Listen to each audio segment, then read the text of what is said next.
Hey everyone, it's Anime Gamers here bringing you my more so second part to my winter anime thoughts. Now before I get into this, I'm just gonna announce there will most likely actually be a firm part because there were some animes I forgot and honestly I'm too lazy to put them in this part. So by tomorrow the firm part and final part to this trilogy should be out. And yeah, let's get on with this.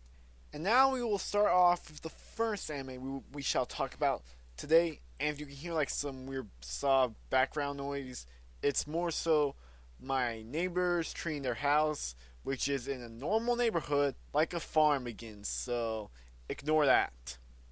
The, yeah, but as I was saying, the first series I'm here to talk about today is Nisekoi. Which now Nisekoi is a manga that actually is in Weekly Shonen Jump, and surprisingly, which in case you guys don't know, Weekly Shonen Jump is the same magazine that publishes all three of the big three, including some other series like Hunter x Hunter and Beelzebub. So it's definitely weird to see a slice of life romance in in Weekly Shonen Jump that actually does pretty damn well. In fact, at times, actually, I think does better than Bleach in the rankings. No way, it actually destroys, I think, Bleach in the rankings, and I believe it's on par at times with Naruto in the rankings. So yeah, there's that. And the Nisekoi manga is written by Komi Nasori. Sorry if I butcher your name there, but yeah, he's more so the guy responsible for the manga. And I've actually been looking forward to this anime since I would say for about a year or so. I've been reading the Nisekoi manga. I'm just gonna get into this real fast. Just to give you guys a heads up if you've only seen the first episodes of the anime.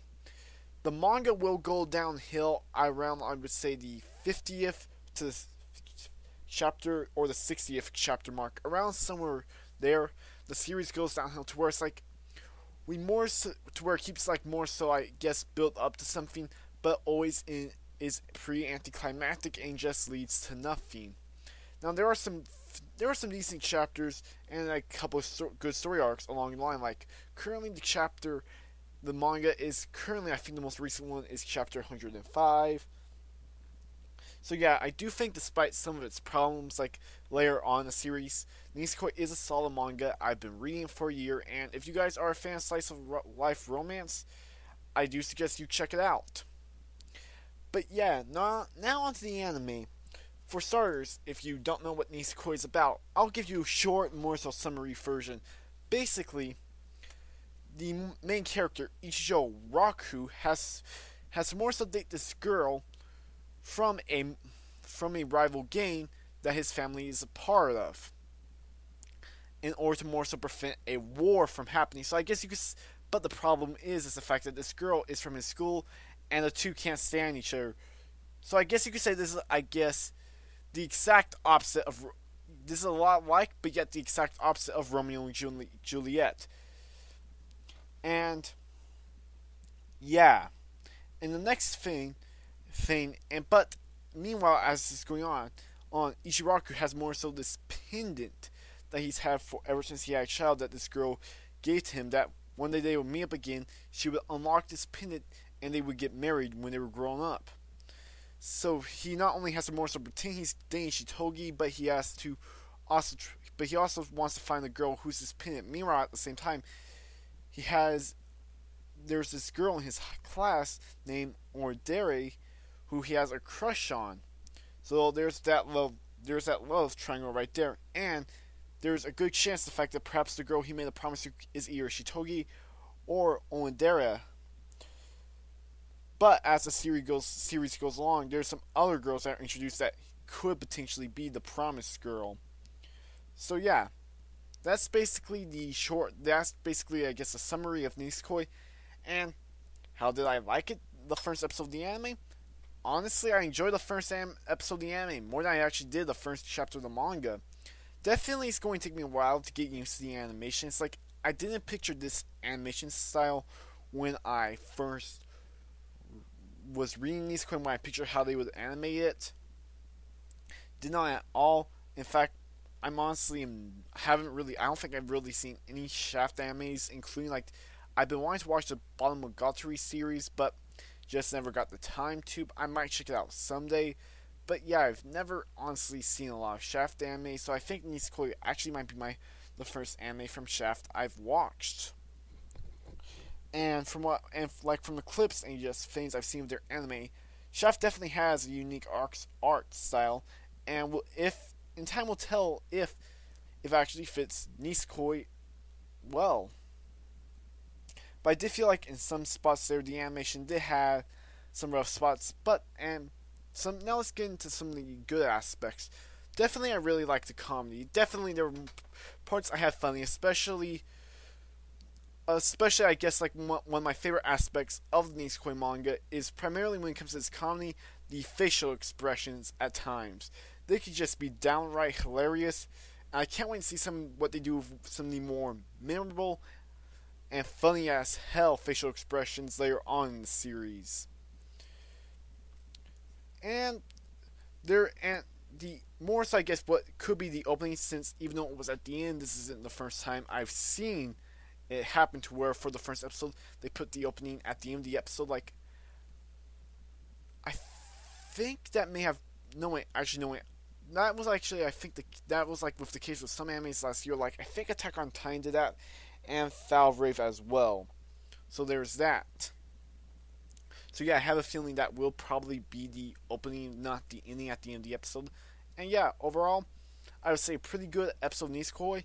I have a feeling I might actually like the anime more than I do the manga, and it's definitely a good series, both for anime and the manga, if you're a fan of romance series. And yeah, like always, if you guys want to tell me what you think of Nisekoi, tell me down below. And yeah, let's move on to the next anime. The next series I am here to talk about is Space Sandy. Now, going into Space Sandy, it was clearly one of the most anticipated, if not the most anticipated anime of the season, especially due to the fact that two key factors into the hype of Space Sandy is, I believe, one is that this is actually from the creator of Samurai Champloo and Cowboy Bebop. Cowboy Bebop in particular is not only declared as one of the best animes of all time, but one of the key animes to actually more so make anime in the West a thing. And the second thing is the fact that this series actually had a simul-dub premiere on Toonami, where the dub actually premiered on Toonami. Actually, it was even simul the day before the series premiered in Japan. So we actually saw the first episode of Space Sandy before Japan did. And does show the fact that with Toonami right there, I may have to save this for another video, is definitely is getting bigger, and I would even argue now they have more power and control of what they could do than they did before, except they just need a better time slot. That's now essentially it. Now onto Space Sandy itself. Space Sandy is about a man named Space Sandy who is an alien hunter, which is basically someone that goes around the universe capturing unregistered aliens to register them, which essentially unregistered aliens are aliens that are essentially no one that has heard about them. That's what they are. And I believe the whole reason why he's doing it is that way he could get enough money to buy a chain of restaurants called Boobies. Yeah, that is seriously the goddamn name of the restaurant. And while at the same time he's being chased by an evil galactic empire for reasons which we have no idea yet. But I have a feeling the fact that it's going to turn out perhaps towards the end of the series we discover the reason why is the fact that perhaps it was stated like in the first episode this was just a throwaway line. This evil galactic empire is in a war with another empire, and perhaps Space Sandy is a prince of that empire. I have a gut feeling they're going to pull a twist like that. That's my best guess, and that's the reason why they're after him. And yeah. What Space Sandy so far definitely feels like it's an episodic series to where you can just watch any episode at any time. Currently, there are only 2 of them, and it's definitely a series that is full of of laughs. Like the ending to the first episode really had me dying, even though they more so just pretend it didn't happen at the end of at the beginning of the second episode. And it is pretty, but was still a funny moment nonetheless.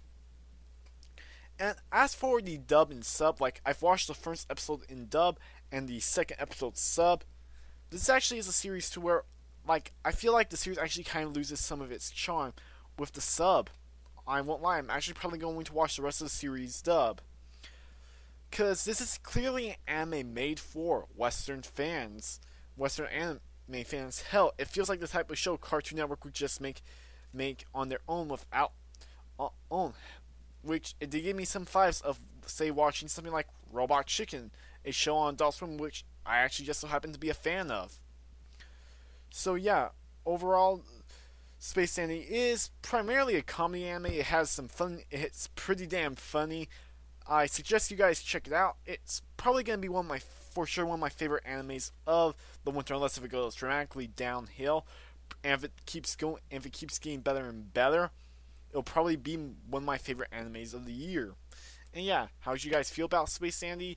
Give me your thoughts down below in the comments. And yeah, like always, let's move on to the next anime. And now for the final impressions of the night, Nobunaga Gun. Now so far Nobunaga Gun has 2 episodes. In the beginning, the first episode is definitely slow. Like the first half, it made me feel like I was watching like some slice of life shit like Kale or something. It honestly really did. But as I was watching the episode, things primarily around the second half definitely took a turn for the better, to where the second half of the first episode felt a lot more action oriented and definitely has some great animation to boot. Now I'll more so go into the gist of at least the beginning of the first episode.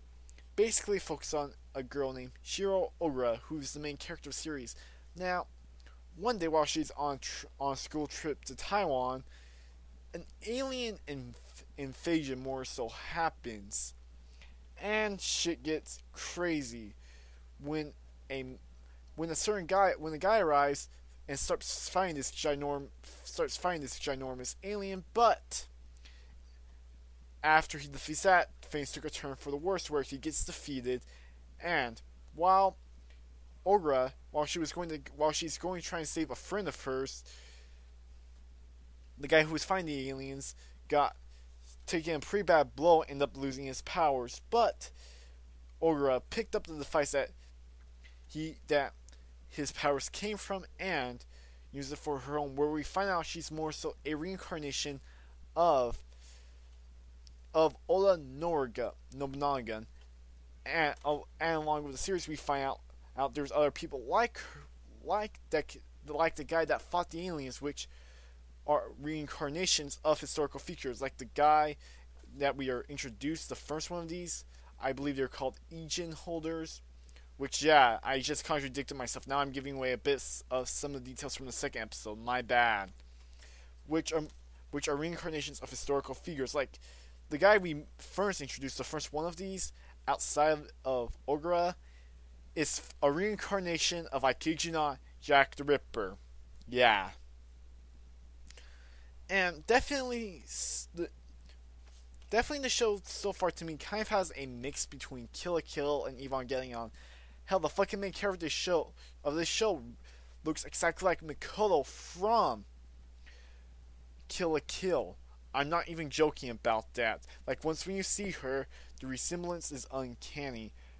And I'm looking at my anime list right now. This anime is set to be 13 episodes, which has me worried. So far, I really enjoyed the first 2 episodes, but I'm afraid of the fact that this series could potentially, I guess, answer a bunch of questions but not wrap them up. But if it does, if it ends on a cliffhanger, let's just hope we get like a satisfying ending with, a second season, because it appears to be based off of a manga. Like, let's see when this manga premiered. If fucking my anime list will actually,